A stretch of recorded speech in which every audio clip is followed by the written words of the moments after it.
Hello बच्चों, let's see this question. The question says chromosomes. तो next यहाँ पे कुछ स्टेटमेंट्स दिए हैं. फर्स्ट स्टेटमेंट है carry hereditary information from parents to the next generation. Second statement है are thread like structures located inside the nucleus of an animal cell. Third statement है always exist in pairs in the human reproductive cells. And fourth statement is are involved in the process of cell division. The correct statements are, तो यहाँ पे हमें correct statements बतानी है. So first of all, the key concept here is chromosomes.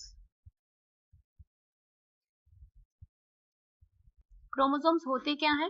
They are the thread-like structures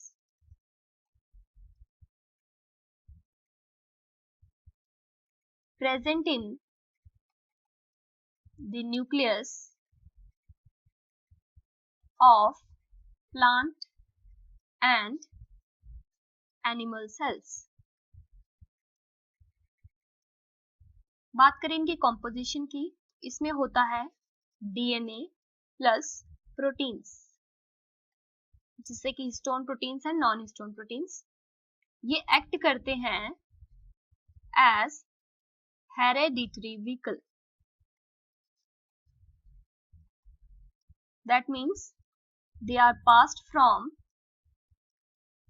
parent to offsprings. और साथ साथ में ये क्या करेंगे, ये जेनेटिक इंफॉर्मेशन को भी पास करेंगे, इसीलिए इन्हें कहेंगे hereditary vehicle. They are also very important for the cell to divide and grow. देखिए सेल साइकिल जो है उसमें इंटरफेस होता है, उसका एस फेज जो होगा वहां पे डीएनए की रेप्लिकेशन होती है या डुप्लीकेशन होती है. तो डीएनए हमारा किसका पार्ट है? क्रोमोसोम का पार्ट है. नेक्स्ट यहाँ पे माइटोटिक फेज होगा. माइटोटिक फेज में भी क्या होता है, क्रोमोसोम की कंडेंसेशन होगी, फिर उसकी मेटाफेजिक प्लेट पे अलाइनमेंट होगी, फिर उसके बाद उनकी मूवमेंट होगी, अलग अलग डॉटर सेल्स में वो जाके रिलोकेट कर जाएंगे. तो यहाँ पे हमारी इंपॉर्टेंस आ जाएगी इसकी सेल की डिवीजन में और ग्रोथ में. क्वेश्चन की स्टेटमेंट्स एक एक करके देखते हैं. फर्स्ट स्टेटमेंट है carry hereditary information from parents to the next generation.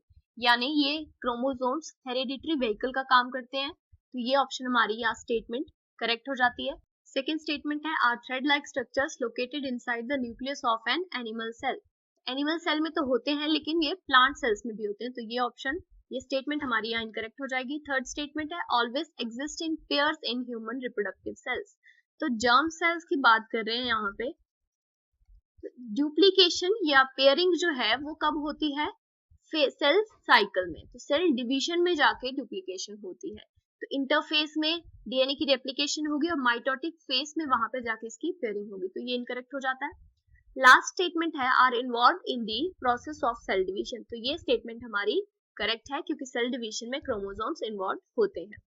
तो हमारी फर्स्ट एंड फोर्थ स्टेटमेंट्स यहाँ पे करेक्ट हो जाती हैं. तो फर्स्ट ऑप्शन है यहाँ पे फर्स्ट एंड सेकंड, तो ये इनकरेक्ट हो गई. बी ऑप्शन है थर्ड एंड फोर्थ, तो ये भी इनकरेक्ट है. सी ऑप्शन है फर्स्ट सेकंड एंड फोर्थ, तो ये भी इनकरेक्ट हो जाता है. डी ऑप्शन है फर्स्ट एंड फोर्थ, तो यहाँ पे डी ऑप्शन हमारा करेक्ट हो जाता है और बाकी सभी incorrect. So the final answer is option D. That means first and fourth statements are correct. Hope you understood it well. Best of luck.